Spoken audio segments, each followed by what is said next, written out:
Happy to have you guys here today. First of all, before I go any further, folks in the back, Hannah, anybody in the back, can you hear me okay? Am I coming through really fuzzy or am I coming through clear enough? Okay, good. Oh, thank you, Tim. Thank you, Tim. All right, well, again, happy to have you guys here. What we are going to do for the next 70 minutes is have ourselves kind of some really comfortable, lively, bantery, lovingly, aggressively, angrily talking about the Trump administration. It is a different bear. This particular presidency is truly unique, and so what we'll be trying to do, we are not here to relitigate 2016. We're not here to discuss Hillary Clinton. We are focusing for the next 90 minutes or so on the Trump administration. We will be talking, I do want to encourage you for about half an hour or so. We will be setting kind of the tone by discussing some of the broader issues of the Trump candidacy, of the Trump presidency. And then after about half an hour or so, I'll let you guys know. At which point, if you have any questions, anything like that, please feel comfortable to raise your hand. We'll send somebody with a microphone over. Ask their question. And we'll see if we have anything remotely interesting to have to say about your insights, about your observation, about your question. Okay? Anyways, before we get any further, let's just introduce our panelists, and then I'll go ahead and kick us off. My name is Andrew Crocker. I teach political science here at OTC.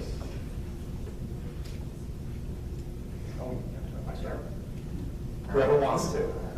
You're all beautiful, wonderful people. So my name is Bill Prince. Can you guys hear me? Am I buzzing like Andrew down here? You were buzzing big time. So anyway, my name is Bill Prince. I've been adjunct here for about 10 years at OTC teaching political science. I also have taught the better part of 30 years at Drury, where I teach business ethics and corporate policy and responsibility. And in my day job, I'm a lawyer, and I'm the family court administrator and chief juvenile officer for Green County, Missouri. So so I'll hopefully be coming at this from maybe more of a legalistic point of view. And I'm Nora Cox, and I teach in the Department of Communication at Missouri State.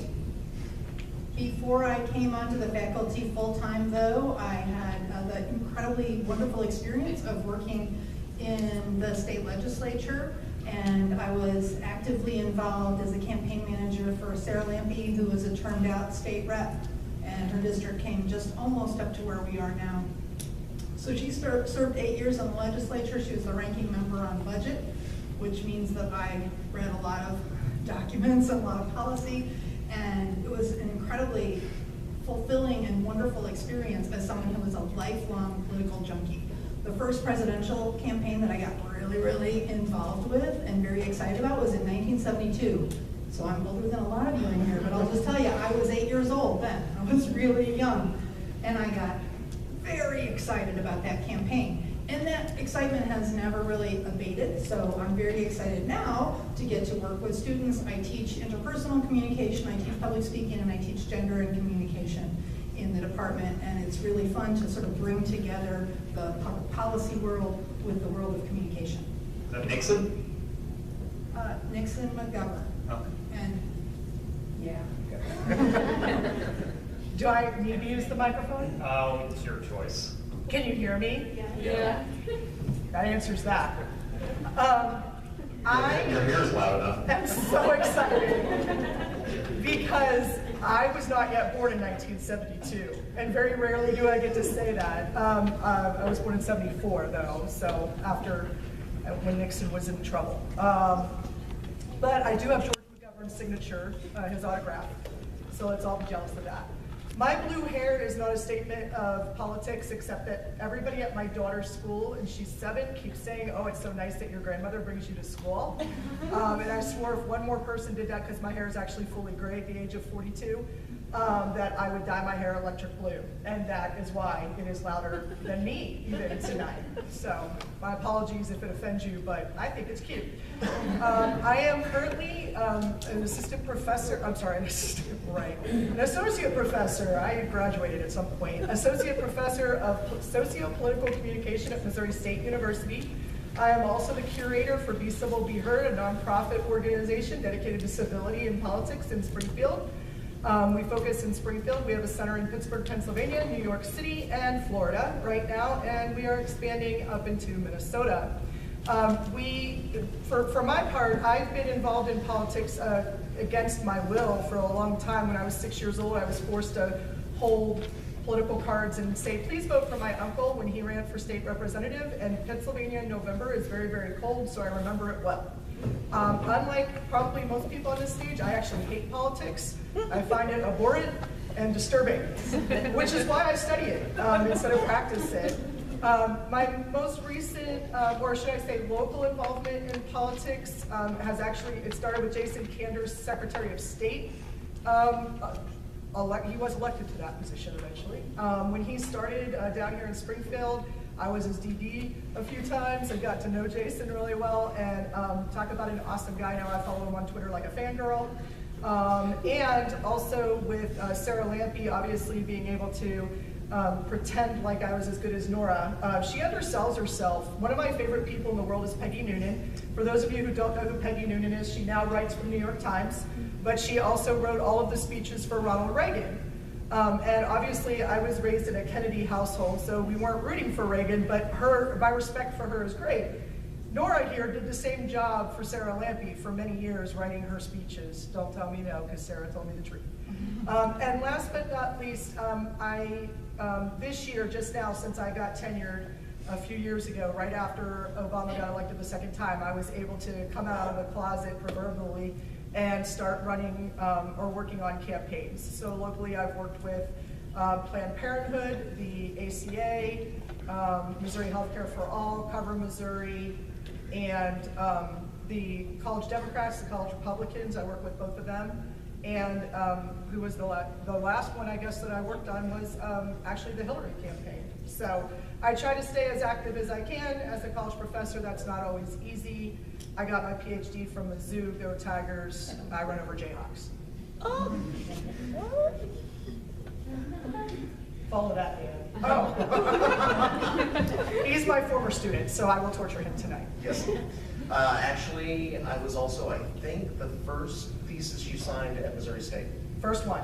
So, First one. All right, my name is Daniel Bohlmann. I'm an adjunct instructor here in the Department of Communication and Political Science. Basically went to school at Missouri State, got an undergraduate and graduate degrees in political communication and communication. And for some reason, I'm now a graduate student at the University of Illinois. Because I'm a glutton for punishment. I actually am kind of an odd duck where I've worked for and held elected positions in both major parties in the last 15, 20 years. So my politics are unique. But I will say that Nora does undersell herself when it comes to her work with Sarah Lampe, because the first Lampe campaign, I actually ended up working with her as the research person, as Nora was a very apt campaign manager. And then that one almost, actually when I got signed up to work that campaign, almost gave Dr. Dudash's predecessor a heart attack when I told him that I was thinking about switching parties. So Dawn's still kicking, so let's not do anything. No. Rock that boat. no, because I occasionally see him and Vicky at the store. So all right, and that's me. Excellent. Well, thank you, all of you. Every one of our panels, thank you so much for taking time out of your schedule to join us, except for Bill. You don't have anything going on. So I want to ask is the question about the Trump administration is how unique it is. You hear this phrase a lot, particularly from detractors, but also for people that support him, that the Trump presidency, Trump is not normal. We got a lot of young folks in the room. This is really the first presidency they've started paying attention to, maybe. And so, really, I just want to, assuming you still do not believe that this is a normal campaign, panelists, we can start off with Bill if you wish. Explain how you believe that this presidency is abnormal. How is it abnormal? And is it a good thing, a bad thing? What other adjective would you use instead of good or bad? Wait, throw me into the bus, right? Yeah. Thanks a lot. I don't know, and maybe that's not a Next question. Well, so I guess in perfect full disclosure, I will just tell the crowd I am not a But this is nothing new. I have not been a Donald Trump fan for 25 or 30 years. Ever since he ruined the movie Home Alone 2, Lost in New York. That cameo of his. You know, I've never liked the man. I think he's way focused on money. I think he's misogynistic. And so, but that doesn't matter whether I like the man or don't like the man. I respect the office of the President of the United States. And we are, as we all know, we're a country of laws. We're not a country of people. And so and again, you know, there's been other presidents that I've not liked, you know, as well. I guess that's my question, because I was going to ask you that. Yeah. If there have been other presidents you don't like, your dislike of this presidency has to be unique, is it not, compared to the others, or do you think it's all kind of?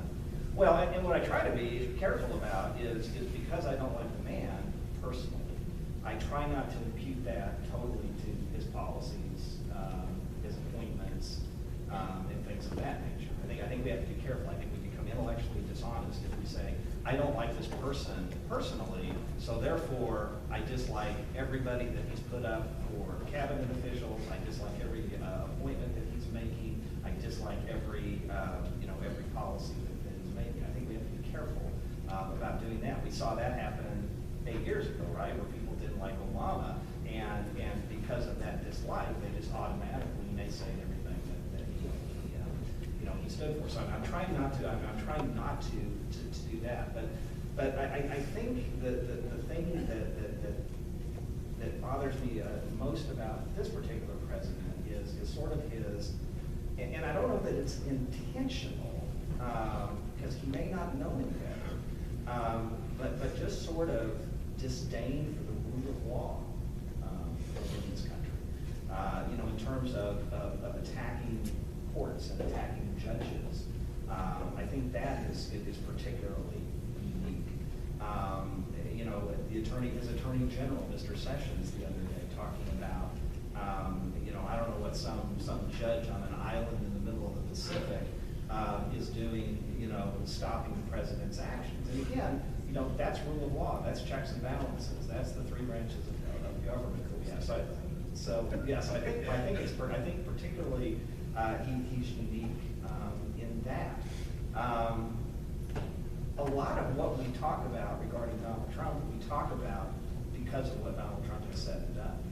You know, I kind of pondered, you know, this and you know, the 100 days of Trump, and I know that there's other presentations around the country, and you turn on CNN, and they're all the 100 days of Trump. And you know, there's nothing biblical about 100 days, right? You know, there's nothing in the Constitution that says once a president's elected, we'll look and see what they've done in 100 days and then judge their presidency from there. You know, that's kind of something Roosevelt started, right? And I don't think any of us would care about the fact that we're coming in on Trump's 100 days, except he's made such a big deal about that. You know, within 100 days, I will have ISIS destroyed. I will have a budget in place. I will have wonderful health care. I will have peace in the Middle East. And so I think a lot of what Trump is doing himself is self-inflicted. So I don't know if I've answered your question, but this to me has been an extremely unique presidency. No, that's an outstanding, thoughtful answer. Anything about what makes this presidency so abnormal, what's so unique, if in fact you do believe that it is, Dr. Cox? Just Nora. She's still not a PhD. So I don't know which You is keep trying to better. make it happen. I'm pretty loud too, but I'll try to balance this between the mic and my normal volume. So the thing that I think is important, I'll echo Bill, my personal feelings are super irrelevant. And I would say that's true of, like I said, Representative Lampy, who I worked with for a long time, that feelings are not an operational concept that are terribly important in making a public policy. What really does matter, though, are facts, and then behaviors, and these aren't separated by too much space. There's not a lot of light or air there. So the disdain for the rule of law certainly bothers me as a citizen. I really struggle to imagine how much worse it would feel if I had spent my life living in that world. So I would say that from the point of view of a communication person is so much of where I end up And in some ways, every day I feel that our whole existence and our work is basically obviated by this whole administration. What we say doesn't sound true when it's leaving my mouth anymore. That's a little upsetting. It's a little upsetting when I hold freshmen to a higher standard of citing their sources than I routinely hear coming out of the administration. And I would say that, just to be super, super clear, regardless of who is in that office. And I have voted for Republicans, I've voted for Democrats. I do not consider myself a partisan in any way. I happen to make a living and get paid by someone who was a Democratic elected official, but I agreed to work with her before she told me how she was running. And that was irrelevant to me. Liking, preference, agreeing, none of those things are important. What matters are behaviors. And if you have not read the transcript from the AP interview that happened with the president on Friday afternoon, the transcript came out last night, I read it yesterday, I printed it today. I'm relatively well educated. I have a passable relationship with the English language. Unintelligible was inserted into the transcript 16 times. It's a face-to-face interview. That's a relatively straightforward transaction, to have a face-to-face interaction, right? We teach it, it's complicated. Transcripts don't lie. Transcripts don't lie. And that is, it's troubling to me when this person, the chief executive officer of this country, struggles to complete a full sentence. One full sentence he got was offering the reporter a Coke, which is super gracious, but really a ridiculous thing to do in that position. As someone who has spent a lot of time, been very lucky to be in the same room with a lot of elected officials. I've met lots of senators and lots of governors and spent time with Jason. And regardless of party, in my experience, people are well-meaning and they want to do the right things for the right reasons. And it doesn't matter if there's an R or a D behind their name. This is something new. This is someone who I don't believe has demonstrated one coherent thought. There's contradictory information in one sentence. And that's not isolated. Just today he said in front of Nikki Haley, the ambassador to the UN, that she could be replaced. Ha ha, gets a laugh. I think that's abusive behavior from a boss, frankly. And that's a behavior, and that happened today. So that's where I think, wow, this is really mind-boggling, and every day is a new can of worms in this administration. That's what's been shocking. 100 days of what? Do you want to add to that, Dr. Dudash? Yes, what they said, and then I'm going to add 5 things. The first thing that I think makes this unique is the message construction process that Trump goes through. Never before have I seen someone so, I guess the polite word is candid. I'm a low self monitor, he's a no self monitor. The man says whatever comes to his brain. And I'm not sure that there's a pause in there. And while we could criticize previous presidents, including less Reagan because he was really good, but including HW, including W, including Bill, including Hillary Clinton, but definitely Obama for saying every 5 seconds and having a vocal filler. At least you knew they were thinking before they said something. That makes it very difficult for message processors like myself and scholars like myself to understand what it is that the president is reacting to or responding to. So when I say communication, I look at what we call the context, right? The audience, the power structure, everything else. I can't do that anymore because what's coming out of his mouth doesn't come from what we usually think that they come from. So again, everything Nora said about every time I open my mouth to tell my students this is what's supposed to happen, I'm a liar. And I found myself saying things like, and I don't know if you have, Dan, but saying things like, well, this is how it should be, but this is what's happening right now. Number 2, 100 days, yes, it's arbitrary. There's no doubt about that, but it's rhetorically constructed, right? FDR created it so that he could show how effective he was. Since then, people haven't been overly effective in their first 100 days. They might get a couple of things done here and there, but they then construct those successes properly. What has happened here is that we had, I believe it was 38 promises for the first 100 days. He has achieved 10 of those, all of them by executive order, 2 of which have been struck down by the Supreme Court or by a judge, okay? So, I mean, Is that successful? I'm going to go out there and say we have a problem. But the way that it's being sold is